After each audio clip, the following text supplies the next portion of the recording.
let's welcome John and his talk about Docker. Okay. Hello, everyone. So the talk is about Docker security considerations that I have and some thoughts on incident analysis on it. I work as a junior security engineer for Percona for less than a year, so bear with me. I'm still doing the transition to the InfoSec industry, which was kind of my hobby. I do have several years of experience in electronics, and I was freelancing as a field engineer, IT field engineer and consultant. I will be having a problem during this presentation because I wasn't able to do join displays, so I'm just mirroring. I will not be seeing my notes, so some things will be less than expected, but hopefully I will bear with it. So why this talk? This talk is about Docker. I guess everyone around here knows that its use is spreading. It's very easy to use, it's fast to deploy, it offers you isolation, portability, etc. So from a security point of view, two aspects of it arise. One, of course, is a well-known question. It's being asked a lot of times, is it secure? I'll try to touch on the answers for these questions. And the other is how to prevent and handle security incident, how to prevent and handle security-related incidents. I'll try to touch some concepts on this answer, on this question as well. So some key facts about Docker. Docker is utilizing the technology of Linux, the namespaces and control groups. This is basically what offers it the ability to provide isolated resources on some processes while keeping others private. Let me phrase it like that. Another key fact about it is that each daemon runs as root, and that does have some security implications. Another key fact about it is that containers by default come without any control group limitations, which means that a containerized process with Docker can use basically all of the resources you offer it, like CPU and memory. It has a default profile for system call whitelisting, and there is also another key fact about it, that you can use Linux capabilities. We'll talk about this in the next slide, in order to fine-grain the capabilities that are offered to Docker. So, by default, a Docker container comes with these capabilities. There are quite a few, so we will not have time to talk about each one of them. But reading the manual pages from them, you actually see that most of them are not needed when you are in production stage. They might be needed when you are in development stage. You do have to do a lot of things, but in production stage where you have a container running, I don't know, a server or whatever, you don't really need them. One of them stands out for the purpose of this presentation. I will speak about it just to make my point on it, but this point stands for basically most of them. So this capability, let me say one more thing about capabilities. Capabilities is a way that Linux offers you to divide the powers of root. So you can escape from the binary root or user. So you may have root permissions, but not with all root capabilities. Many of you may be aware of it. I wasn't aware of it until I used Docker for the first time, and I was motivated to search for more about it. So a capability known as discretionary access control override. Reading the manual pages, it is stated that this capability allows root to bypass file permissions. So this is as odd as it sounds for a process. I mean, as noted by a Red Hat security standards expert, no application should need this, and if your container needs this, it's probably doing something horrible. So the point is that after Dockerfile version, I don't have my notes, but I think it's version 3, you can actually drop all capabilities and add them in a need-to-go basis. So it's something that you should keep in mind when you are developing your application in such an environment. So the motivation. As I said, it's very easy to use, very easy to deploy, so I like it, but it has some security implication. You don't have to set up a full-blown virtual machine, plenty of images to use and spawn your containers. There is a trap, although, on the above point. Not all of them, all of the images that are out there are secure. I'll talk about that in the next slide. So the default configuration, at least from my point of view, is not suitable for production purposes from a security point of view, of course. Docker leaves to the user a lot of decisions to be made, and this does offer a lot of flexibility, but as you can assume, it also increases risk. There are well-known vulnerabilities difficult to be redesigned. I already mentioned that each daemon runs as root, so that is, from a security point of view, a vulnerability itself. As far as I know, there is a rootless daemon out there that Docker offers, but it is still in experimental phase, so it can't be really used in production stage. So you can try it yourself. If you download the community edition and run this command, you actually have root permission on your system. So you are only one line away from privilege escalation with the default configuration. For the point I try to make with using images out there, a study was made that was published in 2017 by these guys. It's difficult for me to offer the names, sorry. Its scope was about 350,000 and more images. Both official and community images contain more than 180 vulnerabilities on average, so you can understand the impact of blindly using what's out there. Many of them have not been updated for hundreds of days, and vulnerabilities commonly propagated from parent to child images. The study itself concluded that these findings demonstrated the strong need to automate and have a better and systematic method of applying security updates to Docker images. So I guess this slide does make another point for why this talk is at least useful. So a few things to take away from this part of the talk is secure your engine. I mean, if you want to use it, use it. I use it. I like it, but there is a lot of stuff to do if you decide to do so. So you have to secure your engine. First of all, you have to secure your host because, as the documentation of Docker itself says, Docker is only as safe as the host that you install it, and I guess that goes for all applications, not only Docker. Drop all capabilities when you start in, and only add them in a need-to-go basis. That's the better approach, at least how I see it. Use trusted images, use certificates-based authentication when communicating with the Docker daemon.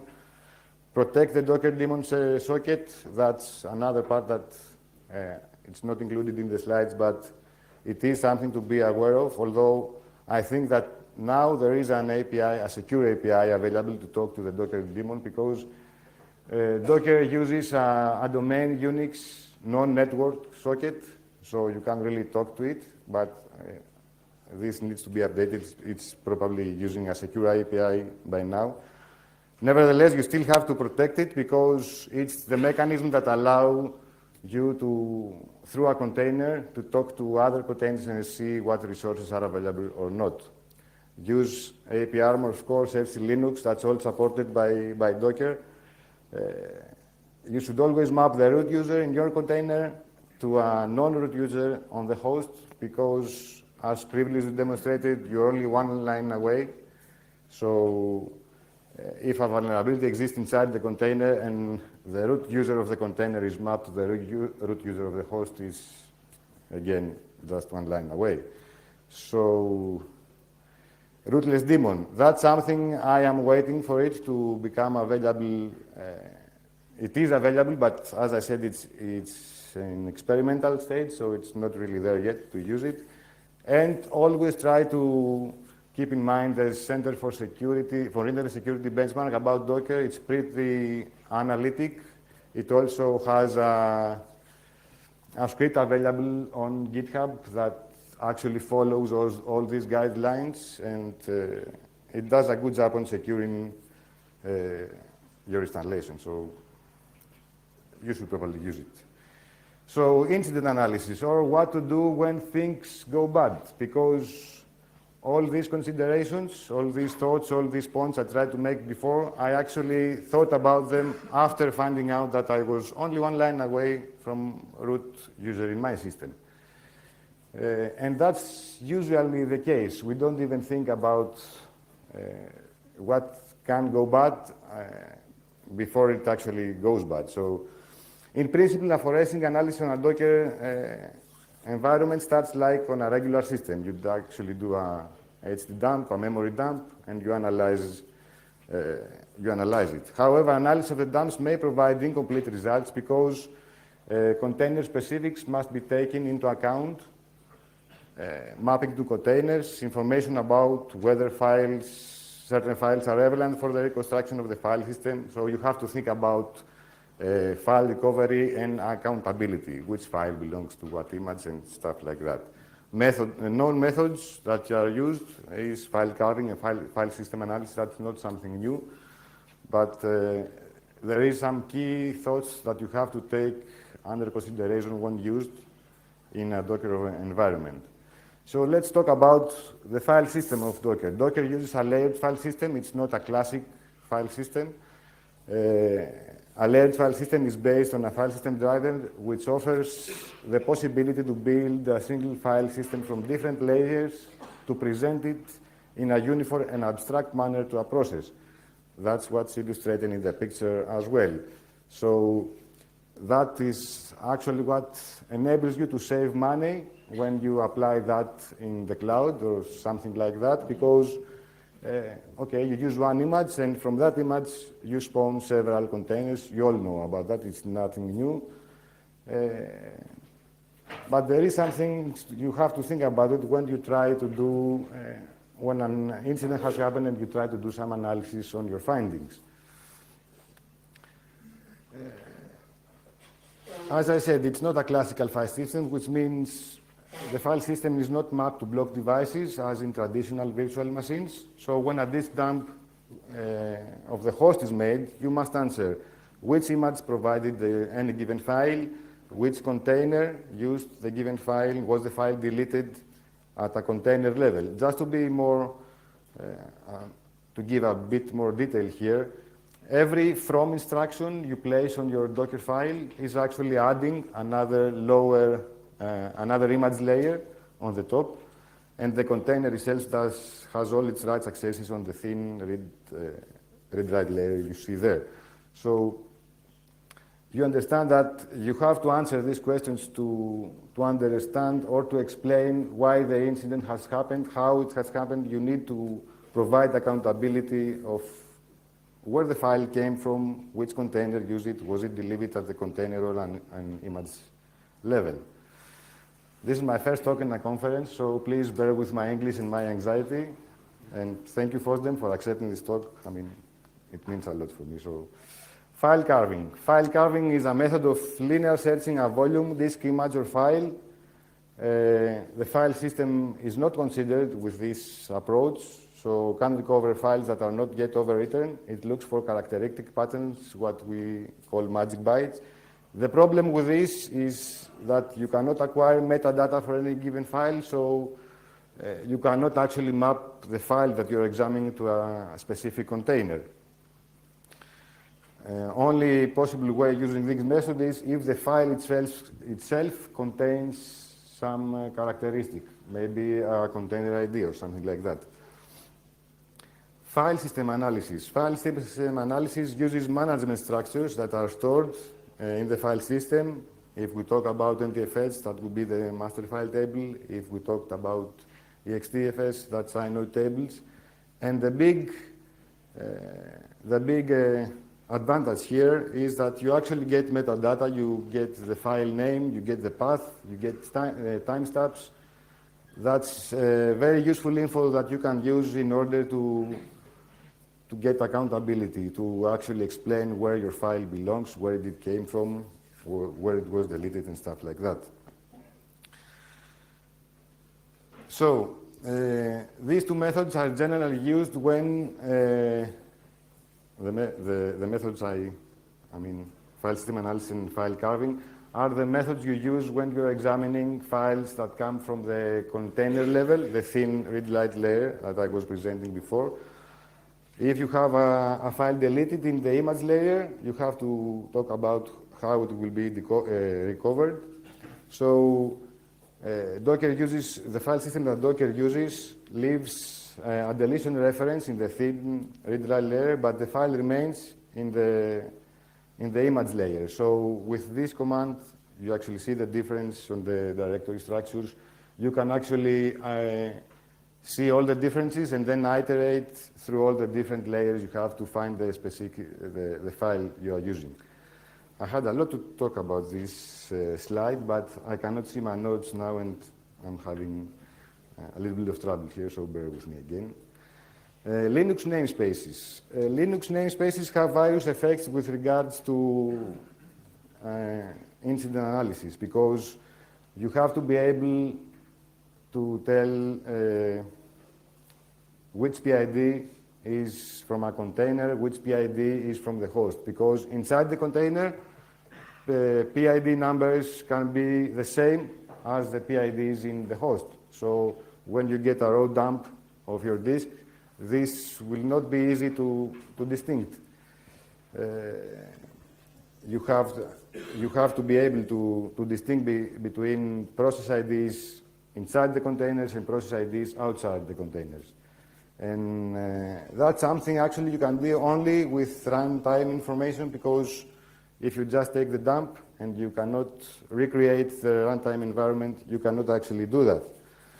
For user IDs or group IDs, it's a different case, because you can actually do that. There is files like sub user ID and group user ID under /etc. So it's a bit easier to do the distinctions and give accountability in that regard.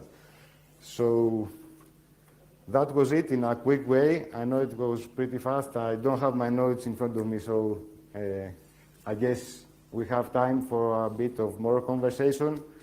Help me with your questions. I'm happy to conversate on it. So thank you very much.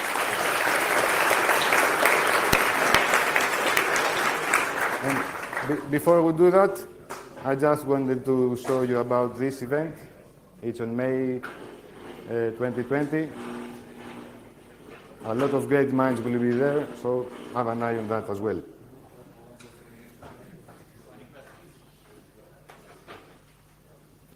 There is one there, one here.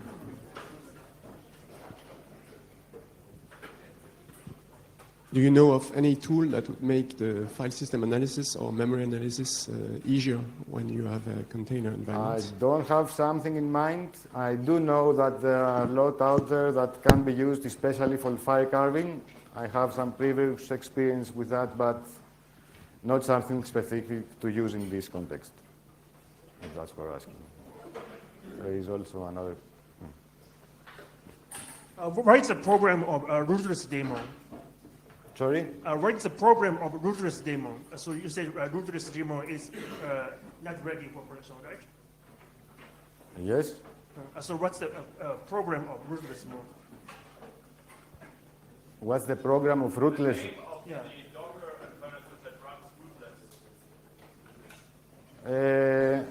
Rootless Docker? Yeah, I mean, that's it. Is this what you're asking? What's the name of the program for rootless Docker? Yeah.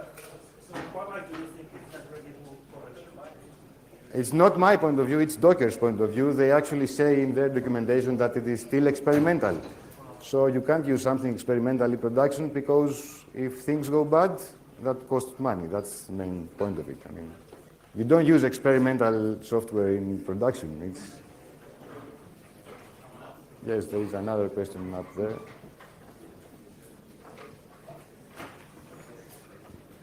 So VM-like isolation in Docker, like Microsoft, they have Hyper-V isolated containers. So can you speak louder? Because yeah.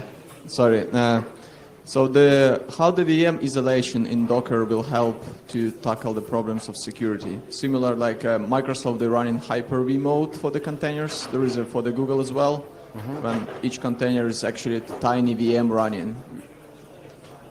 So how, can you repeat the question, Yeah, please? how this will help us to work out the problems of the security? Will How Docker will help you? now the VM isolation. Sorry, there is a bit of...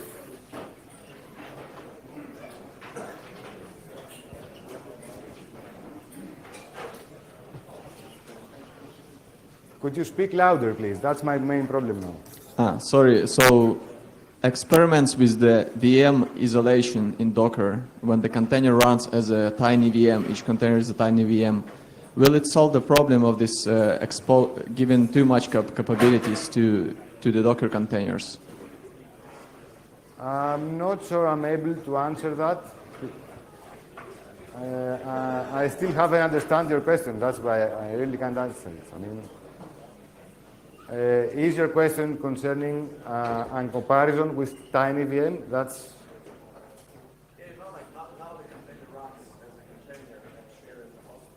Yes. Oh, if you run Docker inside a VM. That's an approach that it is happening, and it solves you all the problems you have, but all go inside that VM. So all this still applies in the environment of your virtual machine. It doesn't actually solve the problems I described for Docker itself. I don't know if I touched your question, but... So a common problem that I see is often containers have the services running as root because they need certain initialization steps. I'm not sure, what would you see as a solution for that? So what your question is about is when you need services to run as root. No, not exactly. I mean, you have a service, and often you give the service environment variables telling it which database to use or what the password for the database is. And, well, then they do an initialization, write their config, but they still have all this information. And initially, they have to start as root because, well, file system permissions and whatever are set. And yeah, that's kind of problematic from my perspective. It is problematic. That's why Docker's daemon is still being run as root.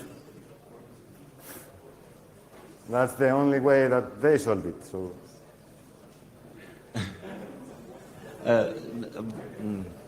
I'm not sure.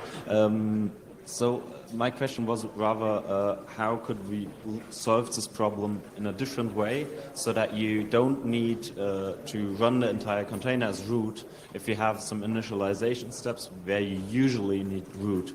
Because, well, in my opinion, it would be best if you have 3 steps for a Docker container. The first is build the image, the second is initialize the image, and the third is run the image, or run the container. The container, yeah.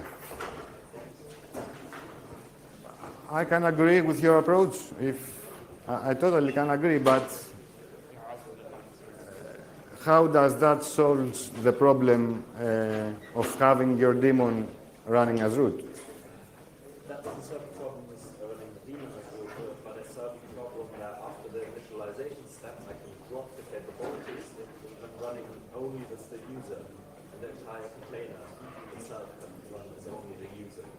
Yes, that's an approach you can use, for sure. I'm sorry, we are out of the time, so let's That's thank a you nice our conversation we can presenter have and outside. Thank you very much.